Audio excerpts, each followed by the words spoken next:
Hey all, welcome to Challenge Accepted. I am Frank and I'm joined by Thomas. What's going on, everybody? And we got John Lewis today. Hey, hey, yo. We're Yeah. talking Ahsoka episode 7, Dreams and Madness. Oh, yeah. Yep. Okay. Nice. Again, back for one special episode before I go back into my cave of healing and all that stuff. But man, I liked it. And I think we all were talking about this offline. I'm just going to preface this. We all know this, but for me, there was no way this was ever going to live up to episode 5. There's Right. no way that this episode was going to live up to episode 6 for that matter. Watching all of Rebels, all of the Clone Wars. So I was like, you know what? I'm just going to enjoy this one. And from the get-go, it was a really positive surprise, I want to say, because my expectations weren't that high. Right? I don't know. What did you Yeah. guys think about how it started? Yeah, it Same. started with more space wheels, which I love. The space wheels were dope. Yeah. So that was cool. Purgles. Yeah. Yeah. Burgles, yeah. I and again, I have so many moral questions over the Purgles and using the Force to control them because they were like continuously moving forward through those mines. Was it because Ahsoka was steering them and didn't think about the mines, and so they just were like, "This hurts, but I have to keep going forward because a Jedi inside me is pushing me forward." It's some messed up shit. And then as Mm. soon as she got out of it and was focusing on surviving herself, that's when they knew to like, teleport away. So then you're like, okay, yeah, Yeah. this is I some think evil it's stuff even. going on. I don't think she can control them with the force, right? Is that what you think, that she can use the force to I manipulate don't. them? This is Like, something we brought up last week. Is so where this planet is where they all die. It's the end of yeah, their life. So she forces them to go to the end of to this place. yeah. So for them, they wouldn't naturally go here. She's forcing them to go there. So Mhm. I'm just Hmm. throwing some like dark shade at Ahsoka a little bit, but I'm just Yeah. just throwing it out there. That's a very cynical take. Yes. No, but like my perspective was like she wasn't asking them to go anywhere. She was like, I'm gonna go where you guys are going, and I'm gonna trust that the Force is guiding me there. And it Yeah. seemed like they wanted to go in that direction, I guess, because someone on our show, Joystick Show, Drake said like, "Oh, well, Ezra forced them to go there," and I'm like, I don't think he did. I think he said, hey, take us away from here, wherever that is. And they went. And like I Yeah. feel like Ahsoka was kind of leaning into the force and just like, okay, take me where you guys want to go. And they just happened to pop out of hyperspace into a minefield. And immediately I thought they were getting attacked. And I guess Of in a course, way they same. were, but it wasn't in the way that we thought, right? Like they pop out of Hmm. hyperspace and Thrawn has basically set up a minefield for them to fall into, knowing that those mines will set off an alert telling him, "Oh, Ahsoka's here." So I thought that was just an interesting series of events. I was like, I feel bad for the space whales. That's messed up. Like, I'm always Hmm. kind of against any type of like Of real course. world whaling and all that stuff. So when you do that to my space animals, I'm not a fan of that either. But then the other side to it is like, damn, they're showing us now how skillful Thrawn really is again. Like how much of a mastermind he is, how far ahead he actually thinks. I thought that was just like a great a little tidbit of his character for people who haven't or may not have seen all of Rebels. Mhm. Yeah. I like to think the Purgles are like a higher life force, and the Jedi's can obviously only control, simple-minded people. So I like to think that they are force sensitive, but they're like of a higher class than all of us measly humans that are fighting amongst each other. But they're guided by the force to help restore the balance that's necessary. So they're guided to deliver her there because there's an imbalance in the force still. I think of it as the opposite way. Not to keep pushing on the same question, but I'll clip it all out and then I'll use it for the internet. So get ready, social media, it's coming. But I think because Hugh Yang even brings it up, says like it's impossible that we would go like it's almost impossible we would go to the same planet, but they end up at the exact same spot. And the reason I think is because again we talked about the spawning salmon. It's the same thing. They're going to a place where they either come from or just naturally it's built into them. So that's why this planet's so important. And we also know that the Dathomir witches came from this planet using the space whales. So it's a back and forth, and this is like the only planet they might know. And so I Mhm. assume that the whales, when they bounced out back to our galaxy because it's like this one pathway they know. Right. And so yeah. But the fact that Thrawn had those mines there, I want to know what his fleet looks like because it's clearly more powerful than we knew beforehand. Yes, but okay. I love that we're here, but it's funny when I meant the beginning. I actually meant like the first scene with Hera in the courtroom with Mon Mothma. Oh shit. Oh Okay, yeah. yes. And so like it's funny. I'm like yes, but I felt like that I set almost the forgot tone. about that So scene. just throwing that out there, Definitely. right? Because that's Yeah. like kind of what I meant in that beginning. Because we got this awesome cameo, right? And I was like, oh shit, Right. Dave Filoni does it again, legacy characters, and like so for me that was already kind of caught me off guard because I wasn't expecting to see C3PO. I don't Yeah. know. Yeah, I don't know. What do you guys It, think about it? And do you yeah. think that set the right tone for the episode? I was happy to see him, but I also want to shout out Captain Carson's there, Tiva. And The he says boy. my one of my favorite things, and the whole thing is like, what about the situation on Mandalore? And it's like, yeah, because Yeah. he's connecting everything. Good And then catch. Good yeah, catch. and then we also had what's her name? Gosh dang it. I don't have it here now. Mon It was Mothma? Mon Mothma. Hera's. We also had Mon Mothma again from Yeah. she's been in this already before, but from Andor. Such a good show. And so it's just cool to see Dave Filoni's universe kind of start to take shape like this. And then when you put Yeah. in that legacy character, you're putting this universe in with the rest of the universes too. So it's all tying together in a very nice way. Absolutely. And I think she was in Rogue One as well. Like I think that's where she first played Mon Mothma, that Oh, I didn't actress. know that. So Okay. yeah, so that's what's cool about her is like they have consistency with her as well, Yeah. where it's like, okay, she's been Mon Mothma uh, at the Battle of Endor, and now we've seen her at the start of the rebellion in Andor, and now we've seen her post New Republic. The New Republic's already found. She's at the top of her game pretty much, and she's there, and really, you can see how she has this trust for Hera as well. Like she's been with Hera while they were just rebels, right? And Right. so like I feel like this is such a cool continuation of their relationship. But also it's kind of interesting how she lets like Senator Ziono kind of flex on Hera a little bit because Hmm. she knows Hera and she knows what she's done and what she stands for. I would have like turned to him and be like, "Yo, can you shut the f up? Like, she's a Right. hero. What have you done? Yeah. But maybe you like control a sector of the galaxy, but like she was putting her life on the line so all of the galaxy could have this freedom. I don't know. I just think it's kind of interesting, but I always love seeing her. I think she's amazing, and the fact that she really is pulling Hera aside at the end to say how real is this Thrawn threat, I think Hmm. is cool because it shows a lot of trust for her, and also like if the New Republic falls, which we know it does in the sequel trilogies, it doesn't seem like it's her fault. It seems like maybe the Yeah. other people around her, don't back her up when she needs it. And yeah, and I guess that's where we see Leia get pushed out, which we also get another nod to Leia in this episode, which is always so great.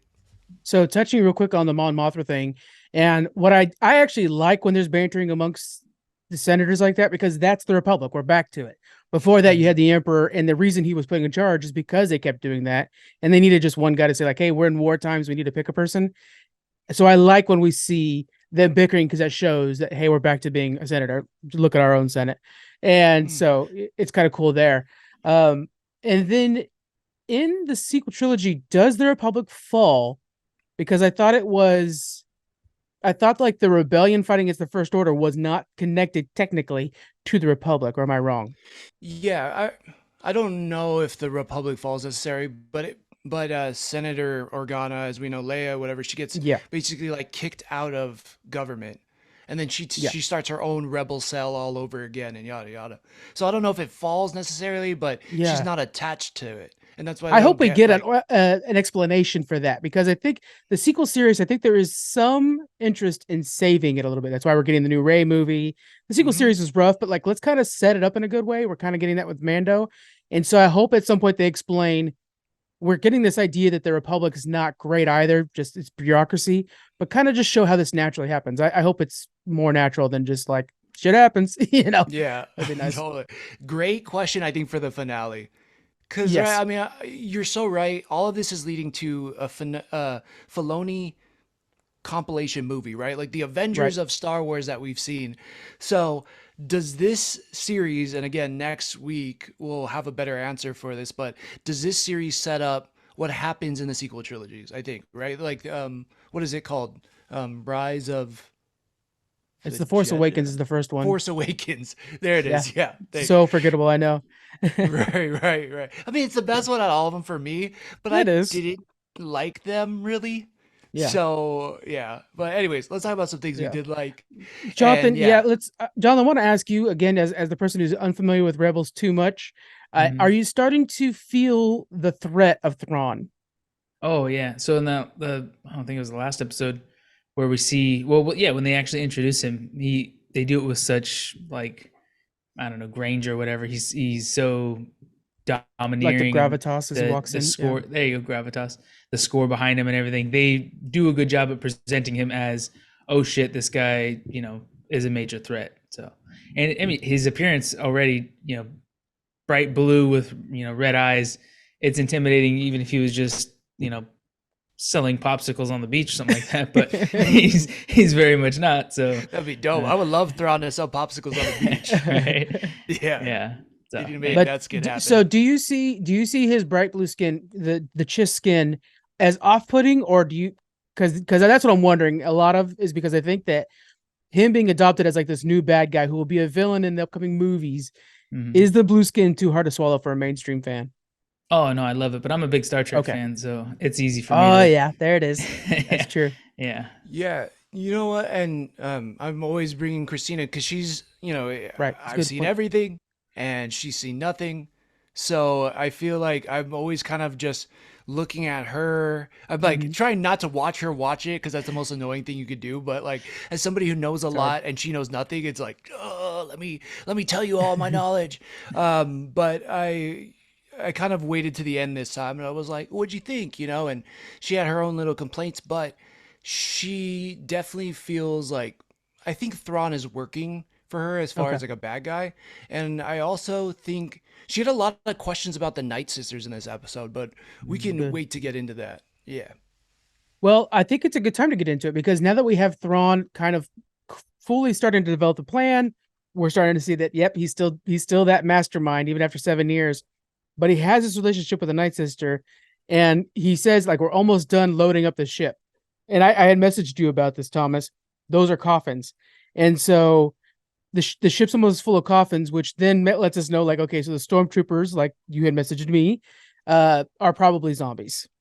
So let's discuss that because that's a theory that's going around far beyond just us. Do you guys think all the new stormtroopers are zombies? What do you think?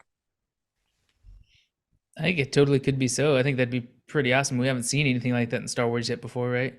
And we see the armor that's all been, pieced back together. So it kind of makes sense that as these guys get crushed or whatever, you can repair the armor, but you have to resurrect the corpse.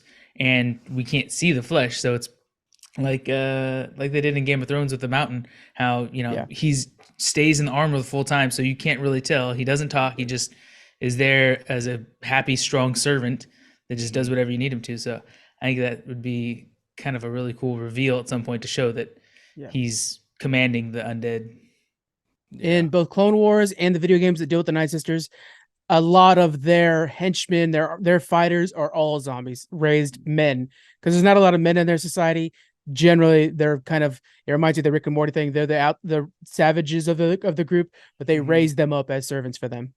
So Yeah, and then the men are all like just killing each other, so there's not a lot of them around either. I'm not gonna take credit for that theory. Or we saw it going around and everything. I don't know. I'm kind of torn. Where I'm in two schools of thought. Like one, it'd be badass because we haven't had like zombie warriors for a enemy in Star Wars before, which would be cool. Yeah. I mean, again, we've seen it in the video games. It's badass. But I'm also in a school of thought of they're almost like a cult where they're so devout to Thrawn that they just will follow him to the ends of the earth. And they're like, they try to repair their armor the best they can, and they wrapped it up. And either way, for me, I think it's a win. Like I don't care which way they go with it. I think either one's good. I think there's a big possibility that they could be resurrected fighters because we've already seen it happen with Marok in the show already, and we know that Night Sisters do that, so I think it's a possibility. But I also like that these people are just so brainwashed to the shrine that is Thrawn that they'll follow him to other galaxies to not like whether they have like new equipment or things are destroyed or whatever, they'll just like keep following him. And Yeah, I so probably I would think too, honestly. The way he walks around, like he's Mhm. badass. Like when he talks and he's got these plans that are so freaking awesome. Like, yeah, dude, like the Emperor didn't know what he was doing, man. I'm in for you.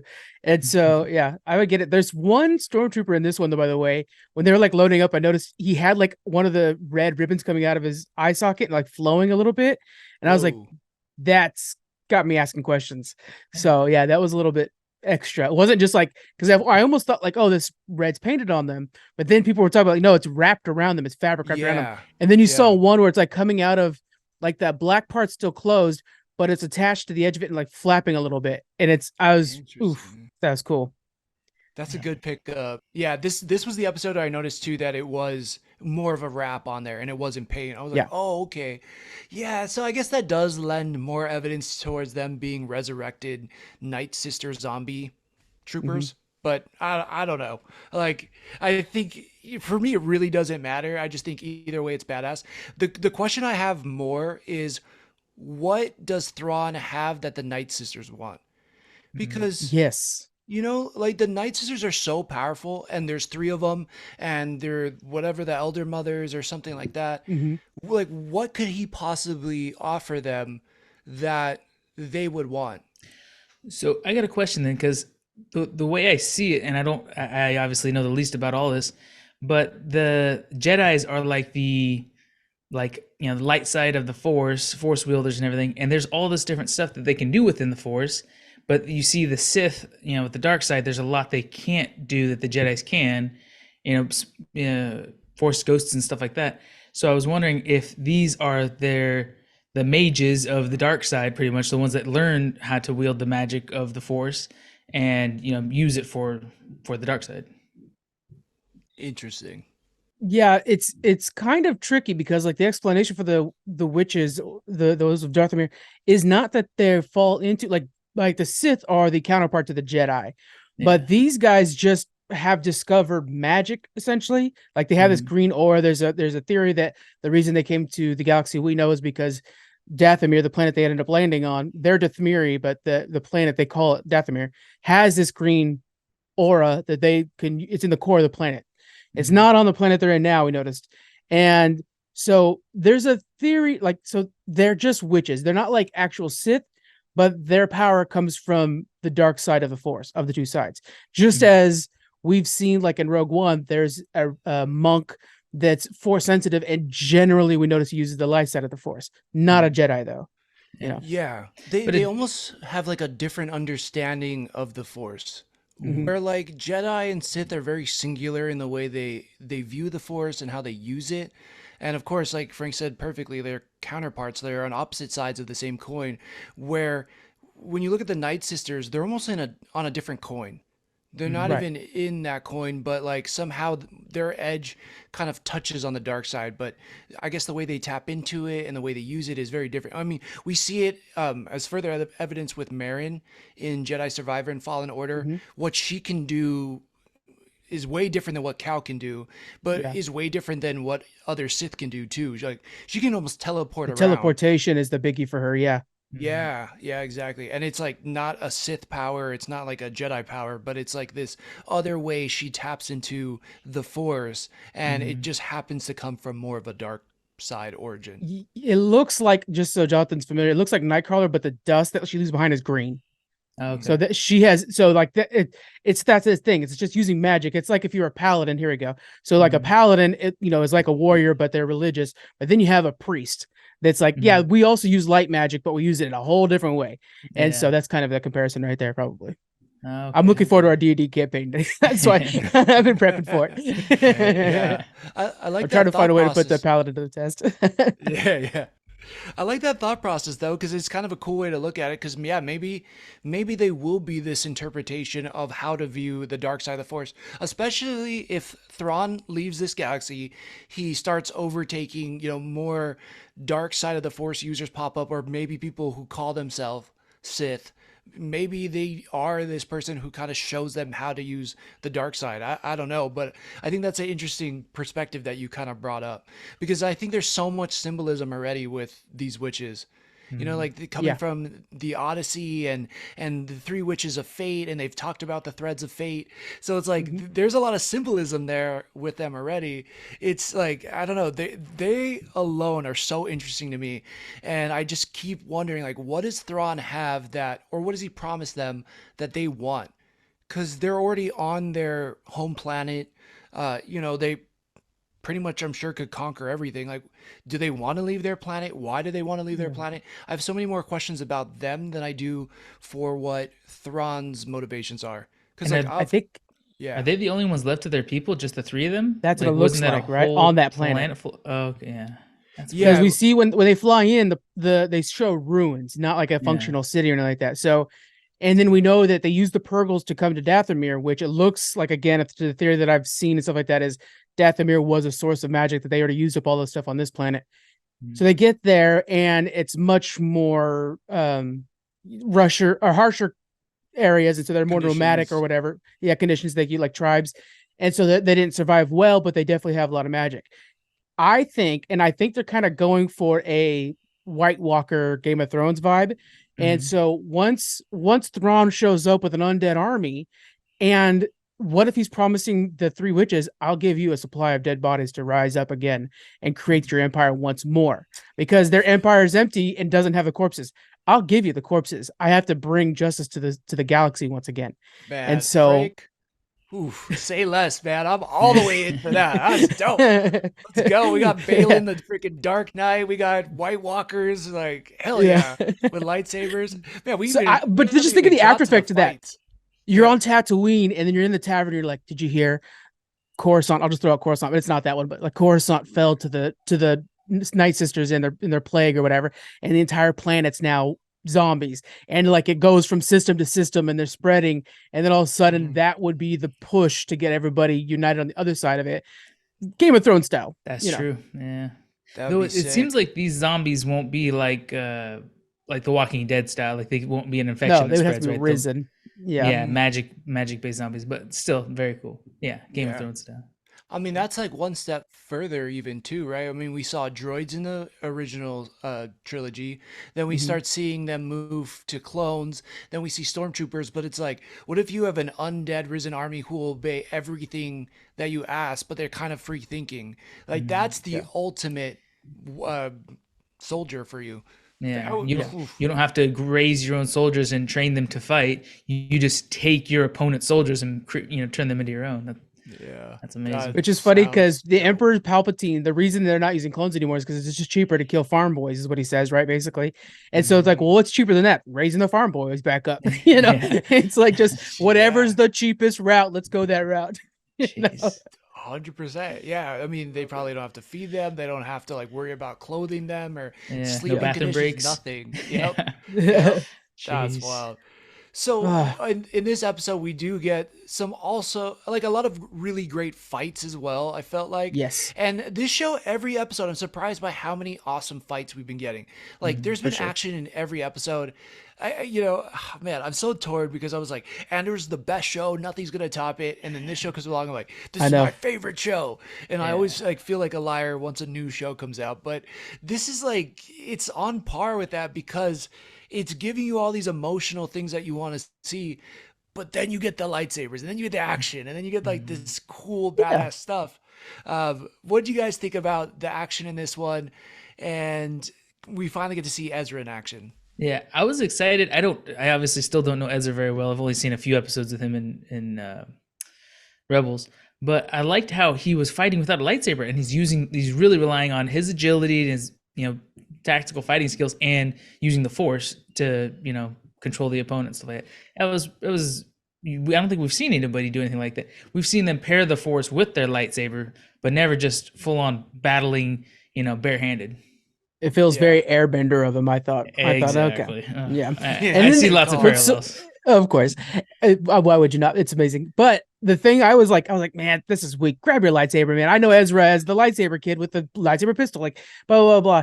Then he stops that lightsaber with the Force. And Mhm. did you guys see like the push on the lightsaber as the Force is Yeah, pushing the on it? beams like destabilizing. Holy cow, that was cool. I was like, nope, you're right, Ezra. You made a good choice. Okay, yes, I was 100% in your camp, Frank. Where me and Christina looked at each other and were like, "Why the hell wouldn't you just take the lightsaber? Like, she Yeah. has two guns, she only has two hands. Like, just take the lightsaber." She's like, just defend yourself. He's like, "No, I'm gonna use the Force." I'm like, "Okay, that's dumb." And then he starts doing it. I'm like, actually, that's pretty cool. Yeah. And then he stops the lightsaber, but I still thought it was a little bit of like a weird decision, but it Right. it kind of demonstrates how strong he is with the Force. So I guess I kind of am more on board with it I now. think we're gonna get the pacifist storyline, right? Because he didn't kill anybody while using the Force. He just pushed him against things. He's been living with his nomadic people who have been trying to outrun the like raiders that are around them. So I think he learned how to be a pacifist this entire time. And it's gonna be take one of those situations where he realizes that protecting his people, you know what I'm saying? Like sometimes Yeah, the shepherd has to shoot the wolf type of thing. ooh, And I love so I that think you it's just that. said that because Mhm. there's a scene in this episode where Shin and Balin are basically on Mm, that cliff yep. overlooking all the Nodi people, and Hmm. they literally look like two wolves looking down on a bunch of sheep Yeah, they in do. this valley. Right, dude, that's so awesome that you said that because I put like wolf and sheep, like the imagery of that, right? It's like, oh, Yeah. we got them surrounded, they're defenseless. All we have to do is just hunt them down. And Sabine even says like they don't have weapons, and they're peaceful people. And she's like, yeah, but you can defend yourself. And Mhm. yeah, so just yeah, man, spot on calling that Frank, out. I think I know the character you have in mind, by the way, from the Patriot, Yep. the priest that The protects the preacher. town. So yeah, the Yeah. preacher. His people are being attacked and whatnot, and he's like, how did he say it? Sometimes Sometimes the shepherd has to defend the flock, I think he says. something like that. Yeah, he's Yeah. leaving town with a rifle to join the army, pretty much. Epic. That movie, everybody likes Braveheart. Screw No, Braveheart. That's not the yeah, better of the two movies. Patriot is phenomenal. It is so yeah. good. And a Yeah. lot of it's based off true stuff. Well, Walt Whitman and stuff, or not Walt Whitman, but yeah, it's so good. Anyways, Man, challenge challenge is coming accepted. up. Yeah, There yeah. you go. It's funny. Yeah, we could talk about that all day too. I agree with you. Yeah. Okay, so Thomas, I thought about you immediately. I almost texted you, but I was like, oh, that's right. He waits for the wife to watch it, so I'm not gonna bug him with it. Thanks. Did you catch? We've been talking this whole time about the Japanese and the samurai inspiration of the fight between Ahsoka and Balin. The music went right to Asian Yeah. influence. Mhm. It was two samurai facing off immediately. Yeah. You're so right. 100%. I noticed it and I was like, "Oh, that's sick." But it was right when like Ahsoka showed up, and now with her enlightenment, it's like she's really stepping into her own and she's owning her space. Yeah. Before when she met Balin, she had not gone through her final lesson with Anakin. She had so much to kind of learn about herself in a way. And this time she's kind of stepped into her own power, and it's like, he's like, you can't beat me. And she's like, I don't Hmm. have to. And from Mhm. that moment on, I was like, no, she's good. And I feel like she's at a different power level now. Like Yeah. she's upgraded, from the hundreds to 1,000. Gandalf And the White. Yeah. yeah, yeah, and it was sick. I totally picked up on that too. I was like, oh, Yeah. this is awesome. Yeah, But I yeah, want to say though, real quick, when she was in the ring and she was feeling down to where to go, and she did talk to she, Sabine, but yeah, I she wonder was if she like was Jedi feeling Cerebro. Balin because she went right to Balin. So I almost feel like Oh, Balin's the strongest one of the force of everybody that's on the planet right now, maybe. oh, Yeah, like interesting. because Yeah, I made a she I figured was Balin's got to be like, hunting them. yeah, it's so true. I was like, oh, she's using a Jedi Cerebro here, and like just trying to Yeah, find all the seriously. Jedi on the planet. Yeah, maybe it was. Yeah, I was curious about like Christina was kind of asking me. She's like, oh, how does she know she's gonna find Sabine and not Ezra, or how does she know she's gonna find Balin? I was like, it's a good question. I think she's probably attuned to the way she feels in the Force, but yeah, then it kind of does go to Balin. So and then to a one of the Night Sisters, right? Like I feel like a Night Sister kind of jumps in there. So or like it's like Yeah, a because the quick Night Sister cut. was able to detect her. That's what it was Yeah. because she's reaching out. There's just so many Force users and pretty skillful Force users in one place at one time. So Yeah, yeah, I don't know. I wonder how that really works. Like I would like to hear Filoni's take on it. yeah. The way it mirrors so like I love the Mandalorian because it's this Western in space and you rarely see a Jedi. And the way this is the opposite of that, to where it's like it's all Force, baby. And so like it's cool to have both sides of that. So you kind of get whatever you want, or if you're just a Star Wars fan, you get everything you want, but you don't get over like that's the reason they didn't want to put R2D2 in some things, because they're like, it's enough with him. It's cool to see that we don't have full on Mandalorians going at it all the time. Sabine, sure, but she's using a lightsaber an awful lot. But then on the other side, we don't have a bunch of lightsabers too. So it's cool that they're dividing this up pretty well, I think. Yeah, 100%. Yeah, you called out the best thing too. I mean, just the nod in the beginning of like, you heard what's going on in Mandalore. You're like, ooh, it's like, Yeah. we know what happened on Mandalore because we just watched it in Yeah. season 3 of The Mandalorian. So it's like, I love it. This is what Marvel used to do so well. It's just give us those nuggets The little so that bit, we know it's all going on in the same world, and that will make me happy. And just that alone, it's like, yes, continue to do this. And yeah, again, we kind of know there's going to be a team up movie from the rumors, right? I mean, Right. who knows if any of it's going to be confirmed, but that alone makes me so stoked, and it acknowledges everything that the Mandalorian has done is still valid. It still counts. It's still tied to this grander story.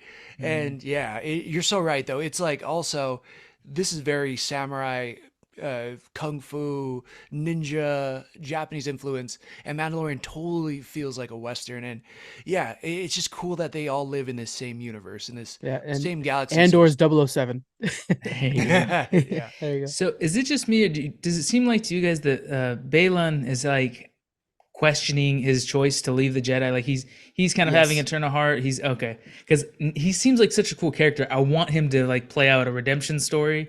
You know what I mean? Yeah. But he's also, I feel like maybe he can't trust his apprentice, so that's why maybe he sent her off on her own. Like he's gonna leave her behind or something like that. I don't know. What do you think? He mentions that you're going down a different path than I can go down, or something like Yeah, that. So I that's think right. he's seeing that she's going down classic Sith path. You want revenge. I hear a lot of people saying that she's probably going to be the Mara Jade character. For those who know Legend, stuff like that. So it's like she might lead to becoming Luke Skywalker's wife in the future. Because that's also an heir of the Empire. But I think he's kind of taking the role of the villain from Jedi Survivor, a Jedi who is dark, who's trying to and will use any means of the Force possible to create a safe place for the Jedi to rise again. Like, you know what I'm saying? Like when Magneto helps out the X-Men kind of thing. Yeah, That kind of vibe. So he'll kill a few people to save many, kind of thing. That's the vibe I'm getting from him. And we all know the sad truth. Ray Stevens sadly passed away, so we know that this actor's not making it to a season 2. But so we'll get a resolution this next episode, or not, and then we're really in trouble. But it's a shame. Yeah. I'm so curious to see, is there a resolution? Like, does his character perish in the next episode? Right. Because if he's like out there, like, do you recast? There's so many more questions, right? But then, what do you guys like? What's your theory on what's his goal? Like, do you think it is to kill Ezra in this moment and kill them? Because it's like he tells Shin to just go do her thing and you can take them out. I don't need to be there. But like, is that his main goal? Like, I'm still curious on what he's so amazing, and he's so great in everything he does, but I still don't exactly know what his goal is here. Yeah, it seems like to me he's a wanderer. Like he's seeking purpose. He doesn't know. He knows, he left the Jedis because they fell, and obviously they weren't right, because they would have, been able to defend themselves or whatever, would have stayed together. So he's, kind of wandering, trying to find where he's needed, or where he's supposed to be, where his purpose is in the galaxy or whatever. But I'm wondering, now that we're talking about this and how, maybe he'll die in the next episode and stuff, and his apprentice Shin, they're no longer Jedis. There's, Sith or something in between. Well, I know the Sith, the apprentice traditionally kills the master to take his place. Yeah. So I wonder if we'll see her at least attempt or succeed in killing her master. All right, couple things. Let me throw in some stuff here. So first of all, I do feel like he's determined. He's just not telling us what it is. And I like how he sends her off, because I think she's going too far down the dark path. And then after he fights Ahsoka and he sees that Ahsoka takes his thing, he debates. I don't know if you guys caught this. The camera stays on him. He debates about going with Ahsoka or going the other way, the way he was already going. Now, in my mind, what I'm thinking he's doing right there is, I know she's going for Shin and she will kill Shin. She's strong enough to do it.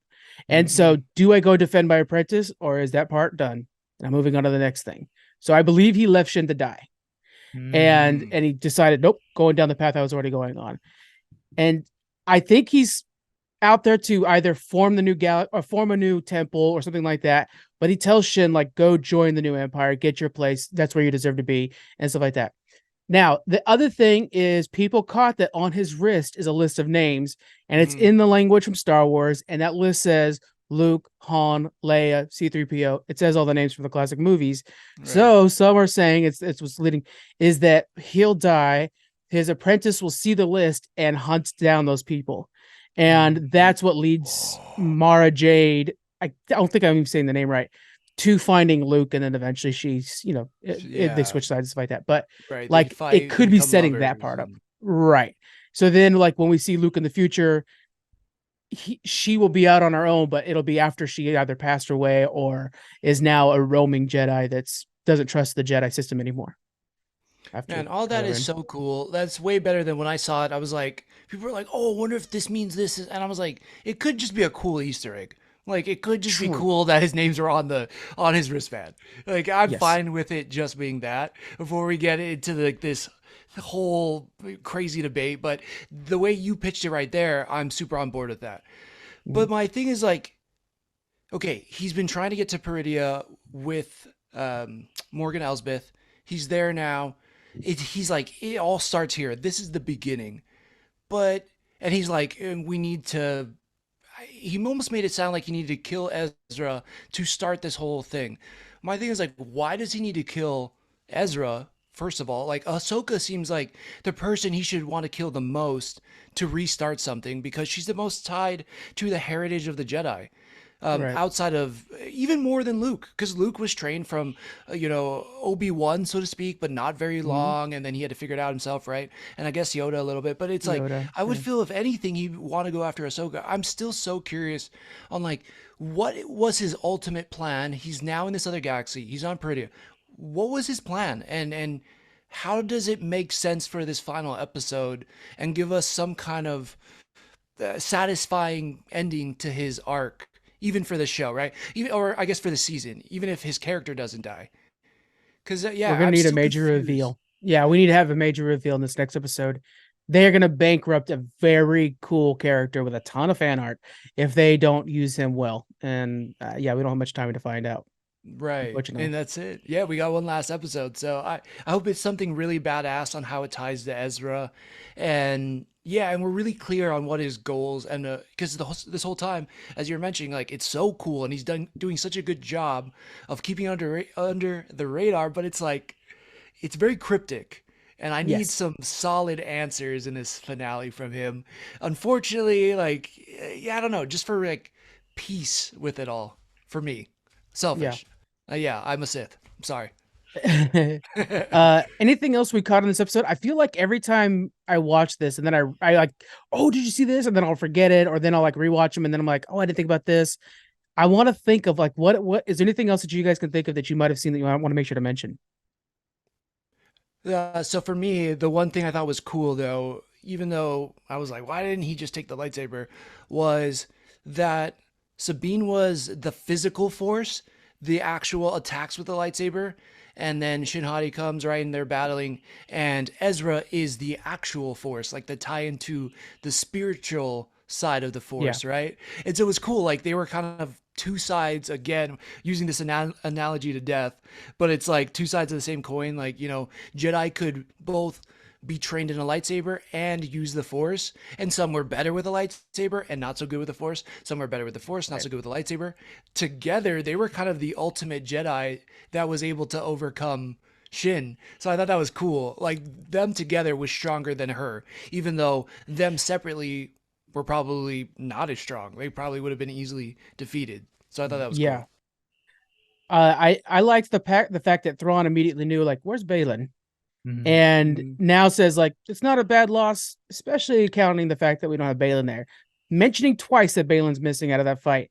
So we might get like a post-credit scene of the next episode, if we don't get a lot of Balin stuff, where Thrawn Well, no, I have a feeling Thrawn's in our galaxy next episode, but like there's definitely something where Thrawn's not done with Balin after like Yeah. basically betraying him. Totally. Okay. I think we get, okay. So if I had to make a prediction, we get, a final showdown between Balin and Ahsoka because it has to be that. Those are the Mhm. two strongest force uh, wielders, whatever. Ahsoka's going to stop him from ultimately achieving whatever he was trying to restart. He survives. He gets back to Thrawn, and Thrawn betrays him and then is able to get into the next galaxy or get back to the galaxy we know. That's how I Okay. would. That's how I would, because now you don't have to worry. I mean, who knows if they filmed it that way? But then we wouldn't have to worry about his character moving forward. We know that their plans are thwarted, but then we also it leaves the door open for Shin to take over and then spread whatever gray Jedi-ish message she wants to spread. Okay. My prediction for the next episode, John, you start thinking about your prediction while I'm doing this.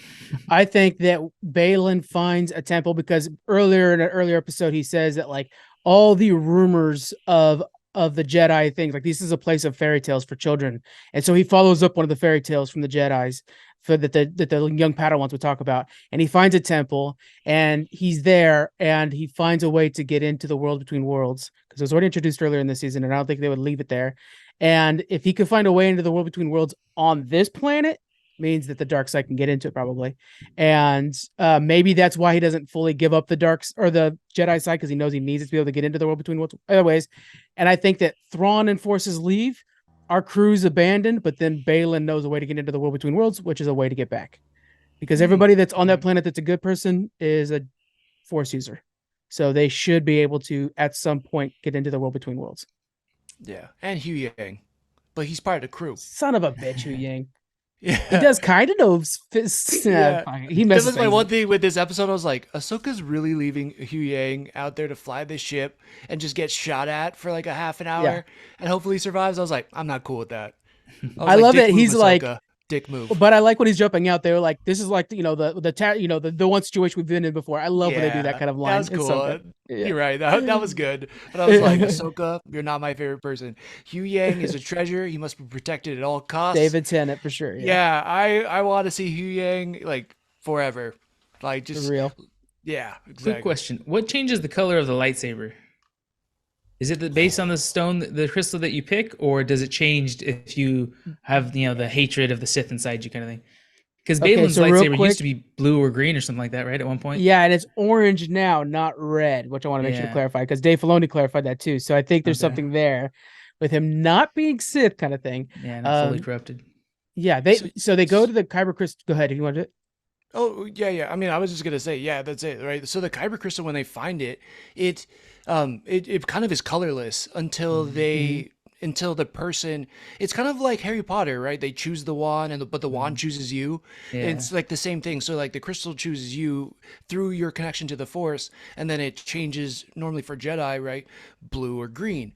But when you become a Sith, you basically send through this crazy process all of this dark side force into it through just hatred. And it's like, from what I understand, I guess it depends on the force user, but it can take like days and you're just pumping hate into it through the dark side of the force, and then it corrupts it and it turns red. Well, for Ahsoka, what happened to her is one of the Inquisitors that we saw, like that looked like Marok, hunted her down on one of these plants when she was hiding out, trying to just be a farmer. She defeated him and basically took those two lightsabers and did the opposite of corrupting it. So like normally where you pump in all the dark side and the hate into it and it turns red, she did the opposite and pumped a ton of light side force into it and basically purified a red lightsaber, and then it became white. So that's kind of the That's why hers Just- doesn't have a color. yeah, that's pretty cool. exactly. So yeah, it's cool. Which I mean, all this stuff when I was a kid didn't really exist. Like they have it in video games. You're like, oh, you could choose purple or orange, but that wasn't really a thing, right? Remember, Frank? Yeah. It was like it was blue, green, and red. And the only reason why we got green was because at the Yellow end rarely.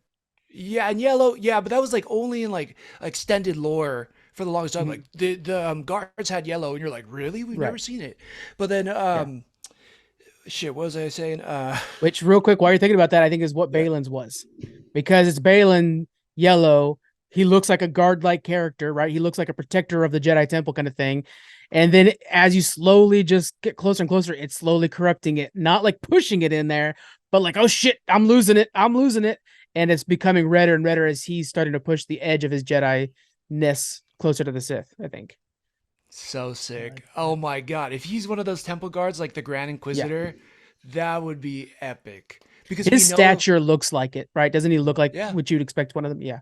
Yeah, for sure. But then that's the helmet that Kanan ends up wearing after he goes blind. Ooh, Mhm. sorry, spoiler alert, John. My bad, dude. It's all good. But anyways, yeah, it was in Return of the Jedi, right? Like he's on that ship on Tatooine. Boba Fett fires at Luke, and they couldn't make the blue lightsaber pop out against the blue sky.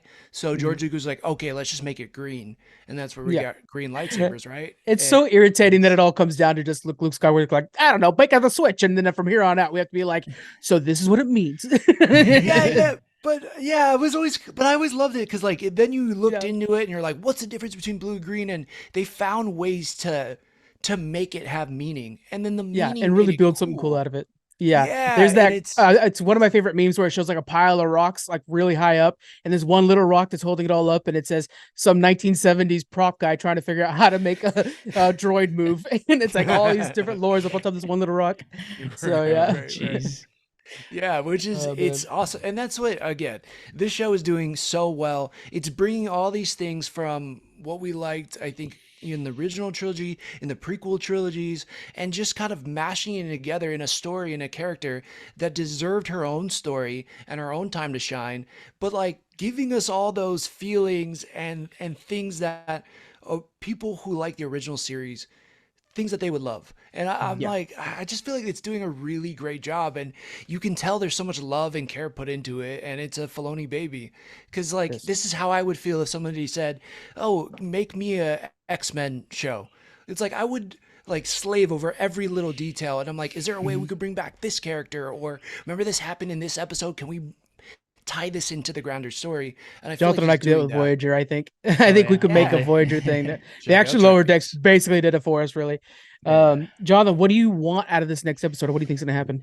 So I'm thinking what would be cool, because like I mentioned earlier, they've kind of showed his character is they built him up to be a good guy. I want to see a redemption story for him anyways. So I think he at this point is realizing kind of what Thrawn's plan is. Like maybe he is a wise tactician as well, and we just haven't seen it yet, or much. I don't know his character very well yet.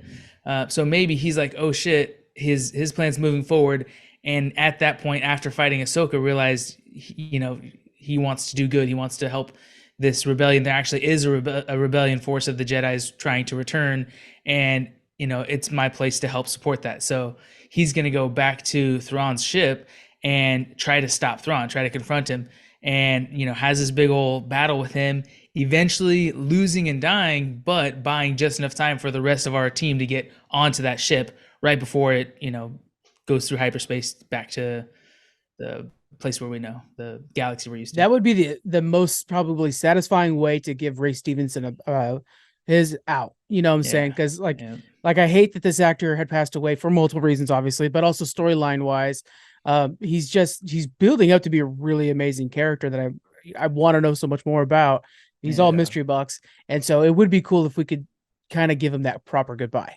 Making him kind of like they did with oh god, what's his name? The one that's Jar Jar Binks. Now we know that he's the one, his Jedi form or whatever, saved Grogu. So it was like redemption for the guy that everybody got pissed off at for playing Jar Jar Binks. Best. Thank you, Ahmad Best. Ahmad perfect. Best. Yeah, absolutely. Yeah, you nailed it, man. I'm like, I want to see that. Maybe he realizes, his whole goal. It's worse off if it allows Thrawn to succeed, goes to try to stop Thrawn. And how badass does it make Thrawn if he's able to kill Balin? And we've already seen how badass Balin is. So, but like if we can see that, I think that really just kind of sets a tone for how badass and powerful Thrawn can be in his own right too. So I think it works on multiple levels. Real quick, for those who haven't watched Rebels, it is incredibly underplayed but Thrawn has a room off of his office where he just sets droids to fight him, and he knows like martial arts to beat them. And so when he's not like, collecting art and destroying civilizations, he's also just constantly practicing martial arts.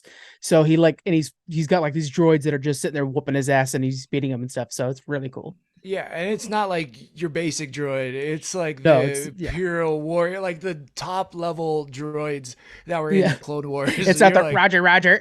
Exactly. It's not which those I dudes. think I could beat up. Yeah. Also, in that scenario, like this betrayal from Balin onto Shin would pour so much hatred into her that would like fuel her moving forward too, and make her a bigger character for the next season. Damn. I hope she's a big character, dude. I'm liking her a lot. She's rising up cooler and cooler to me now. Yeah. Oh yeah. Oh yeah. But I imagine her more like than Sabine. Yeah, I imagine her getting so like enraged that she kind of loses some control though. Like she isn't fully trained yet. She's just gonna be, untamed rage, just out there swinging a lightsaber. Yeah. Absolutely. In Force Unleashed, there's a setting for your lightsaber where like all of them are clean lines, but then you could turn on the setting like Unleashed, where like the light just kind of it's like bounces back and forth in there because it's like uncontrolled. I've waited so long to see a Sith do that, or even a Jedi, where it's like they're just so angry that the hatred they're pouring into their lightsaber makes it kind of like almost spark, like it's just like out of control. That's the time to do it right there. They have the Force lightning. They're actually pushing lightning into the lightsaber while they're wielding it, kind of thing. It's such a cool effect in the game, and it's like, and it just because Force Unleashed is all about you like unleashing we see him pull down a Star Destroyer. It's just crazy. And so his lightsaber actually, like, you can get it to where it's like not quite contained, and I would love to see that in live action. Please do it, Dave Filoni, please. Right. That'd be awesome. Yeah. All right, guys, I think that's it for us this week. It's a hell of a good episode, even if it followed up the two best things I've seen in Star Wars in a very long time. So it was a really good episode, and join us next week as we talk about the final episode of the Ahsoka series. And then right after that, guys, we are talking Loki season 2. So it does not stop around here. Jeez. All right, guys, see you next week. Bye. Bye. Aloha.